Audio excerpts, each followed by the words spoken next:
ইসলামী bank news top 10। গাজীপুরের টঙ্গীর তুরাগ তীরে বিশ্ব ইজতেমায় লাখো মানুষের জুমার নামাজ আদায়, ইমামতি করেন মাওলানা জুবায়ের। আবারও ভোজ্য তেলের কৃত্রিম সংকট তৈরির পায়তারা করছেন ডিলাররা, অভিযোগ বিক্রেতাদের।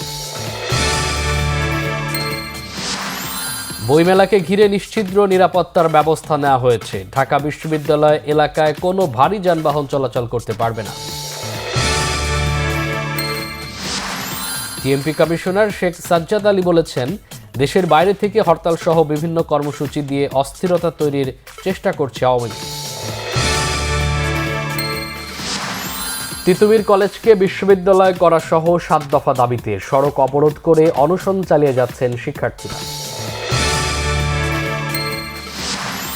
জুলাই অভ্যুত্থানে শিক্ষার্থীদের অবদানকে বিশেষ গুরুত্ব দিতে 7 কলেজকে জুলাই 36 বিশ্ববিদ্যালয় নাম প্রস্তাব করেছে বিশ্ববিদ্যালয় মঞ্জুরি কমিশন ইউজিসি। সড়ক দুর্ঘটনায় রংপুরে 5 জন, কুষ্টিয়ায় 2 ও ময়মনসিংহে 2 জন নিহত।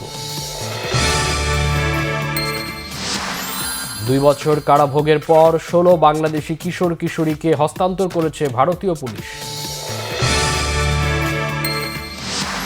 ওয়াশিংটন ডিসিতে বিধ্বস্ত বিমানের ব্ল্যাক বক্স উদ্ধার, বাইডেন ও ওবামা প্রশাসনের নীতিকে দুষলেন প্রেসিডেন্ট ট্রাম্প। শৈশবের ক্লাব সান্তোসেই ফিরছেন নেইমার, জানিয়েছেন সামাজিক যোগাযোগ মাধ্যমে।